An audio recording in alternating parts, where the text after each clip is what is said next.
Bonjour à tous, la baie d'Along est un endroit très familier à de nombreux Vietnamiens. On peut dire que la baie d'Along est un endroit pittoresque qui fait la fierté du Vietnam dans le monde entier.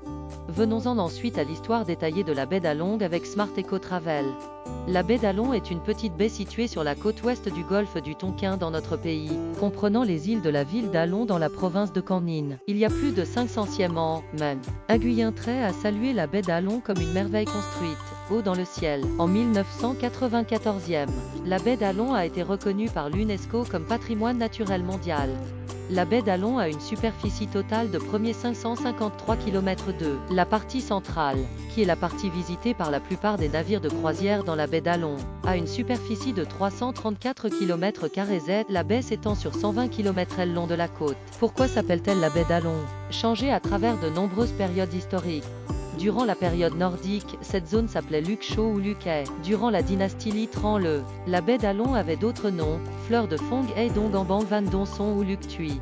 Et pour expliquer le nom Along, les Vietnamiens ont leurs propres histoires, notamment les idées sur l'origine du dragon et de la fée.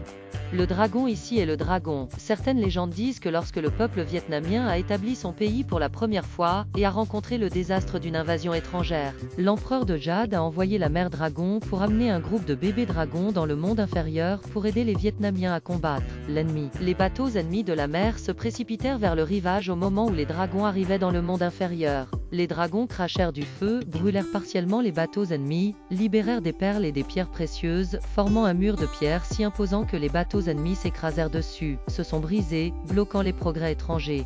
Et après la défaite de l'ennemi, nous avons vu la terre paisible et la verdure luxuriante. Les gens ici étaient diligents et unis pour s'entraider. La mère dragon et le bébé dragon ne sont pas retournés au ciel, mais sont restés dans le monde inférieur, qui était aussi le monde inférieur, lieu où s'est déroulé l'événement la bataille pour protéger à jamais la terre vietnamienne.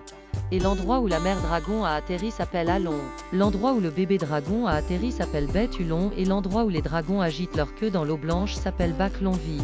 Cependant, les noms Along et Baie Tulong sont tous de nouveaux noms qui n'existaient que pendant la période coloniale française, ce qui signifie que ces histoires sont également de nouvelles histoires composées par des gens de la période coloniale française qui viennent de revenir ici.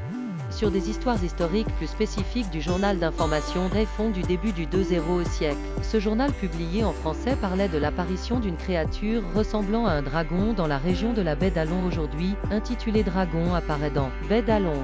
Cet article décrit un officier français qui, avec ses capitaines et marins, a rencontré une paire de serpents de mer géants européens que les Français ont découvert. L'association du serpent de mer géant avec le dragon asiatique est un animal légendaire et vénéré. Culture vietnamienne. Depuis lors, le nom Along est né. Il existe de nombreuses façons d'expliquer le nom Along. Par exemple, il existe une réalité selon laquelle avant la naissance des histoires et légendes virtuelles, les gens vivaient dans cette région de la baie d'Along. MC. Vu Chuan Tao était un ouvrier sur la terre d'Along alors qu'il creusait du sable comme matière première pour la fabrication du verre. Il a accidentellement découvert un complexe de vaches en pierre sur l'île de Ngoc Vong et cette découverte a depuis lors fait sensation parmi les archéologues français et a déterminé que la baie d'Along n'est pas seulement une merveille de la nature mais aussi le berceau des hommes préhistoriques.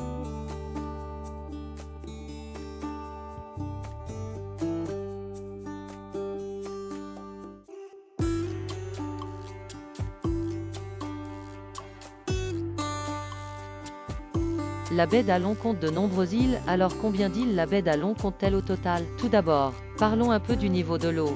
L'eau est également étroitement liée aux îles. Le niveau de la mer dans la baie d'Along est assez peu profond, à une profondeur d'environ 6e à 10 mètres et les îles ne stockent pas d'eau de surface dans la baie d'Along. L'île de Long comprend un total de 969 grandes et petites îles, dont 989e ont des noms et les autres sont sans nom. Les îles de la baie d'Along ont toutes leur propre forme qui ne ressemble à aucune autre île côtière du Vietnam. Elles ne sont pas les mêmes. À certains endroits, elles se regroupent et semblent empilées les unes sur les autres de loin. Mais à d'autres endroits, elles se dressent verticalement et horizontalement, en alternance, formant des lignes de plusieurs dizaines de kilomètres de long, comme un mur. La plupart des îles de la baie d'Along sont des îles calcaires dotées de falaises abruptes. Sur les premiers 969e îles de la baie d'Along, seules 40e îles environ sont actuellement habitées. Ces îles ont une taille allant de quelques dizaines à des milliers d'hectares, concentrées principalement à l'est et au sud-est de la baie d'Along. La population actuelle de la baie d'Along compte environ 500e personnes. Des villages de pêcheurs flottant sur l'eau ont commencé à s'installer sur certaines îles, transformant les îles vierges en îles prospères, comme Sato. Île ou île de Trine. Comment sont nommées les îles de la baie d'Along? Les îles de la baie d'Along sont nommées selon 3 types de bases. Le premier est en fonction de la forme des îles. Par exemple, si une île ressemble au visage de quelqu'un face à l'île, sur le continent, on l'appelle Humanhead Island. Un dragon volant au-dessus de l'eau s'appelle Ondragon Anti-Island. Un vieil homme assis en train de pêcher s'appelle Onlavong, où au loin se trouvent 2 voiles qui se dirigent vers la mer. On l'appelle Onkanbuom. Il y a des îles qui font face vers le bas comme offrir des framboises, ça s'appelle Raspberry Island. Maintenant il y a 2 poulets qui se font des câlins. Ça s'appelle Ontron-May ou l'île qui se tient au milieu de la vaste mer d'eau comme un géant. Le brûleur d'encens s'appelle Ontron-May. L'encens apparaît sur le papier 200e000. La deuxième méthode de dénomination est liée à des histoires historiques et populaires, comme l'île de Tuan Chau où non seulement une île, mais aussi une grotte, par exemple en Trine ou à d'autres endroits autour de la zone. Par exemple, la montagne Beito et la troisième façon de nommer sont basées sur les spécialités des produits trouvés sur l'île ou dans la mer environnante, comme la perle de sésame, l'île aux fourmis dorées ou l'île aux singes dans la baie d'Along.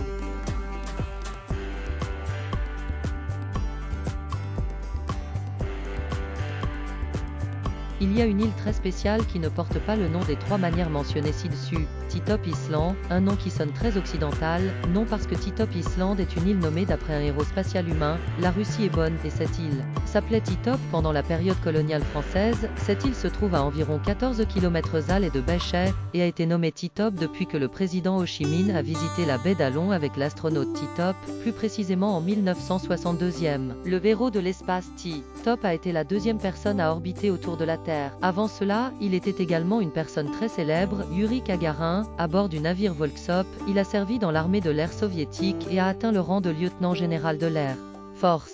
Il a également joué un rôle très important dans la protection du monument Ho Chi Minh et de la place Ho Chi Minh à Moscou.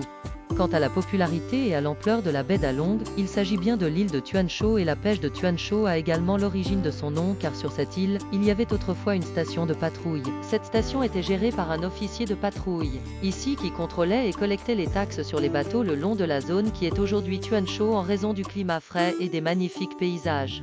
Depuis les années 60e, il y avait des motels sur l'île appelés Tuan Chau, mais maintenant il y en a un. Route asphaltée allant directement du continent à l'île depuis 1999e et avant. La qualité de vie sur l'île de Tuan Chau était très mauvaise et arriérée. À cette époque, il n'y avait pas d'électricité, pas d'eau potable. Et les routes n'étaient que des sentiers et il n'y en avait aucun véhicule motorisé. Tuan Chau était à cette époque une commune insulaire pauvre appartenant à la ville de Halong, et les gens ici vivent principalement de la pêche en utilisant des outils de pêche rudimentaires. De nos jours, personne ne peut reconnaître le Tuan Chau du passé. Est maintenant un endroit où le tourisme de villégiature est très célèbre et presque tous ceux qui viennent sur l'île de Tuan Chau entendent et regardent la musique de l'eau. L'eau est également l'endroit le plus célèbre de l'île de Tuan Chau.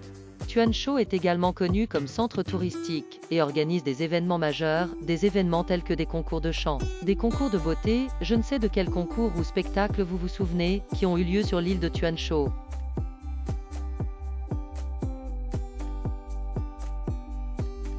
Halong n'est pas seulement célèbre parce que l'île n'est pas seulement célèbre pour sa mer, mais aussi pour ses grottes, dont la grotte Song So, qui aurait été nommée par les Français parce que les Français sont venus ici et se sont sentis émerveillés par l'eau. Beauté de cette grotte des merveilles, c'est une grotte d'une superficie d'environ 10,000 m², plus de 200 mètres de long. La partie la plus large est d'environ 80 mètres et 7, la distance la plus élevée du sol de la grotte au plafond est d'environ 20 mètres. Une autre grotte célèbre de la baie d'Halong est la grotte Dogo. La grotte se trouve dans une position qui, lorsqu'elle est observée, ressemble à la pointe d'un arbre en bois flottant sur l'eau. C'est pourquoi les résidents de la région de la baie d'Halong l'appellent le nom de la grotte. La grotte est comme ça et parfois la grotte est aussi appelée la grotte cachée du bois appelée grotte Dogo. Parce que beaucoup de gens croient que Un Dao De Vion Trangkok Tuan a caché du bois ici. Le bois a été utilisé pour fabriquer des pieux pour la bataille de Bache Dang en 1288e. Après avoir été caché dans cette grotte, le bois a été mobilisé pour la bataille navale de 1288e.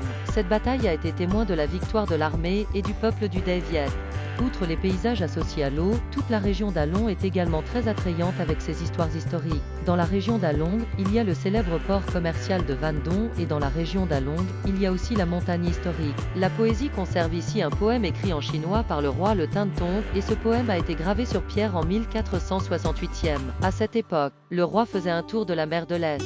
On y trouve également des autographes du seigneur Trin Kuong au début du XVe siècle ou de Bechet sur la rive ouest de la baie. Baishay est associé à l'histoire de la façon dont les bateaux transportant de la nourriture de l'armée mongole Yuan ont été brûlés par l'armée et le peuple de la dynastie Tran, puis ces bateaux ont dérivé et ont brûlé toute la forêt de la région appelée Baishay. Alon n'est pas seulement une merveille naturelle, Alon est aussi un lieu associé aux histoires historiques, aux réalisations de nos ancêtres, à la fierté de personnes spéciales. Merci de l'intérêt que vous portez à suivre cette histoire sur la baie d'Along. Si vous trouvez cela intéressant, veuillez cliquer sur le bouton d'abonnement à la chaîne et diffuser ce message à davantage de personnes. Voir plus d'informations sur le système de restauration de l'hôtel dans la description de la vidéo. Rendez-vous dans les prochaines vidéos.